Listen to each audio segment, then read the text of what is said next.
안녕하세요. 서울 안산병원 이비인후과 교수 안중호입니다.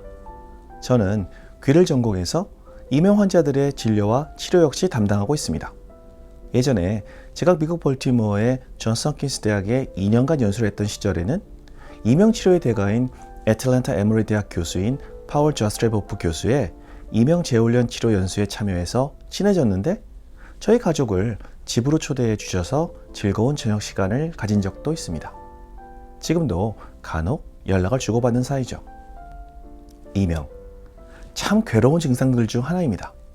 가을인데 아직도 시끄럽게 매미가 우네 하시다가 본인이 이명 환자임을 알게 된 분도 계시고, 자세나 컨디션에 따라서 다양한 소리가 돌아가면서 들려서 힘들어하는 분도 계십니다.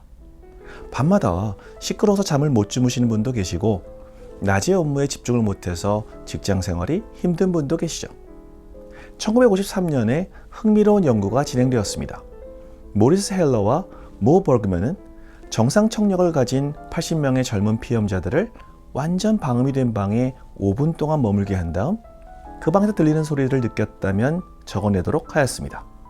결과는요, 놀랍게도 94%의 피험자가 그 방에서 뭔가 소리를 들었다고 답변했습니다.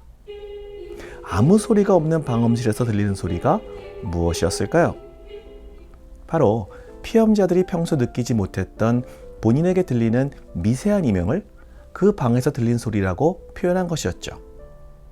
이렇듯이 이명은 외부 소리 자극이 없는데도 귓속 또는 머릿속에서 소리를 느끼는 현상을 의미합니다. 이명은 대략 전체 인구의 20% 내외에서 경험한 적이 있다고 보고하고, 이들 중 3%는 심각한 불편을 호소한다고 합니다. 2018년 기준으로 1년간 이명으로 진료를 받은 총 환자 수는 32만 5천여 명에 달한다고 하니까 인구 1000명당 6.2명 정도가 이명으로 병원 진료를 받는다고 생각합니다. 상당히 높은 숫자죠. 이명의 종류 역시 매우 다양한데요. 크게 나도 듣고 남도 들을 수 있는 객관적 이명과 나만 듣고 남은 들을 수 없는 주관적 이명으로 나눌 수 있습니다. 보여드리는 표는 이명을 일으킨다고 알려진 다양한 질환을 정리한 표인데, 이외에도 이명은 다양한 원인들에 의해서 발생합니다. 이번 동영상에서는 각각의 질환의 치료 방법에 대한 말씀보다 일반적으로 이명으로 불편하신 환자들의 본인의 이명에 대한 바른 인식과 적절한 생활 습관에 대해서 말씀드리려고 합니다. 첫 번째로, 전에 없던 이명이 느껴질 때는 반드시 이비인후과를 방문하실 것을 권유드립니다. 전에도 그랬으니까 며칠 지나면 좋아지겠지? 라는 생각으로 이명으로 병원 방문을 차일피일 미루면 어느덧 만성적인 상태가 되어서 쉽게 회복되지 않을 수가 있습니다.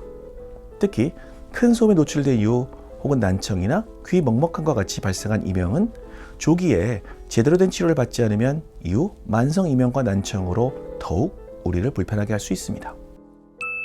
두 번째로, 내가 들리는 이명의 원인을 정확하게 알아보는 것이 중요합니다.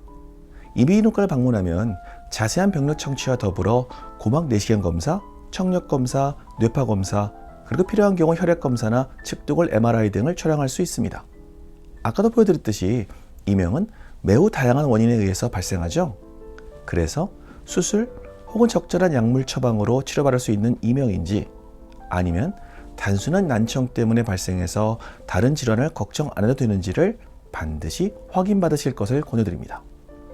드물기는 하지만 단순히 이명만 있는데 나중에 MRI에서 청신경에 종양이 발견되는 경우도 있고, 중이염이나 귀 내부의 근육 떨림 등에 의해서 이명이 생기는 경우도 있으니까 이해 진단을 위한 적절한 검사는 필요합니다. 세 번째로, 이명은 피곤하고 스트레스 받으면 더욱 크게 들립니다. 이명 때문에 잠을 못 자는 경우도 있지만, 반대로 잠을 잘 못 주무시고 나면 뇌가 피곤해서 이명이 더 크게 들립니다. 그래서 이명 환자들은 무엇보다 규칙적인 생활과 적절한 수면 시간을 유지하는 것이 중요합니다. 또 이렇게 생각해 볼 수도 있죠.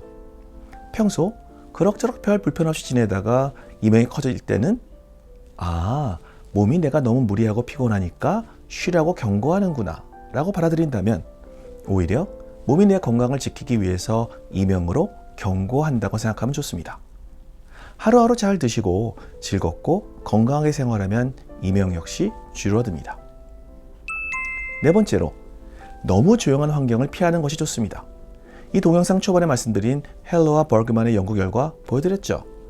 이명은 주변이 조용하면 오히려 더 크게 들립니다. 알기 쉽게 우리 주변의 환경 소음을 강물이라고 하고 이명을 강물에 잠겨있는 깃발이라고 가정해보죠. 강물이 넘쳐서 수위가 높아지면 깃발은 가라앉아서 보이지 않지만 강물이 줄어서 수위가 낮아지면 깃발은 점점 더 많이 밖으로 드러나겠죠. 그렇기 때문에 특히 여러분이 주무시는 방을 너무 조용하지 않게 하는 것이 좋습니다. 특히 조용한 방에 시계가 째깍째깍 거린다면 더욱 잠을 못 주무시겠죠. 저는 그래서 침실에는 작은 공기청정기를 설치해 두실 것을 권유드립니다. 공기청정기의 일정한 소음이 소음의 수면을 높여서 이명 깃발이 덜 드러나도록 할 수 있기 때문이죠. 다섯 번째로 최소한 1년에 한 번씩은 제대로 된 청력 검사와 진료를 받으실 것을 권유드립니다. 전체 이명 환자의 90% 가까이에서 다양한 정도의 청력 이상이 확인됩니다. 제가 이전 동영상에서도 여러 번 말씀드렸지만 이명은 주로 난청으로 인해 귀에서 소리 정보를 제대로 공급받지 못한 청각대뇌가 민감해지고 일부 퇴화 과정에서 만들어내는 소리입니다. 그렇기 때문에 나이보다 청력이 나쁜 분들이나 소음 노출 등에 의해서 난청이 생긴 분들이 이명 때문에 고생하시는 것이죠. 여기서 잠깐, 그러면 이런 분들은 앞으로도 평생 이명 때문에 고생해야 할까요? 그렇지 않죠. 우리의 뇌는 변화를 느껴서 반응합니다. 이명도 나이에 맞지 않게 급격하게 나빠진 난청의 변화로 인해 발생했다고 생각하면 좋습니다. 그렇다면 이제부터라도 너무 시끄러운 소리는 멀리하고 건강관리를 하는 등 더 이상 귀가 나빠지지 않게 한다면 이명은 사람들마다 시간의 차이는 있겠지만 점차 뇌가 청각의 변화에 덜 민감해지기 때문에 줄어들 수밖에 없습니다. 여섯 번째로 일상생활에 지장을 주는 난청이 동반되는 경우라면 보청기 등의 청력 재활을 강력하게 권유드립니다. 앞서 말씀드렸듯이 이명은 난청으로 인해 발생하는 난청의 불편 증상들 중 하나입니다. 그래서 보청기를 통해 귀에 적절한 소리 자극을 하고 청각 대뇌를 활성화한다면 이명은 줄어들 수밖에 없겠죠. 보청기는 대뇌의 전반적인 퇴화를 예방하기 때문에 이명의 관리와 치료에 매우 효과적입니다. 더군다나 요즘 사용하는 보청기들은 다양한 종류의 이명 치료 프로그램들을 포함하고 있습니다. 저 역시 외래에서 보청기를 통해 난청과 이명, 두 마리 토끼를 잡을 수 있는 경우는 항상 보청기를 권유드립니다. 일곱 번째로 필요하다면 다양한 약물을 복용하시는 것도 좋습니다. 우선 초기의 이명으로 인해 스트레스를 받고 불면증까지 생기셨다면 수면제나 안정제 등을 일시적으로 복용하시는 것이 좋습니다. 또한 타나민, 기네신과 같은 은행잎 추출물이나 아연과 같은 미네랄이 풍부한 비타민을 복용하는 것도 좋습니다. 단, 약물 복용은 의사와 상의해서 결정하고 장기간 복용해도 문제없는 약물을 선택하시는 것이 좋습니다. 이명에 관한 교과서 첫 페이지에 나온 문장이 있습니다. 절대로 환자에게 이명은 치료되지 않는다라고 말하지 말라는 글귀죠. 이명은 꾸준한 관리와 다양한 방법들을 통해 치료되는 병입니다. 이 동영상을 보시는 여러분들도 이명에 대해 올바른 인식과 꾸준한 관리로 편안한 일상생활을 즐기시길 바랍니다. 감사합니다. 건강하고 즐거운 하루 되세요.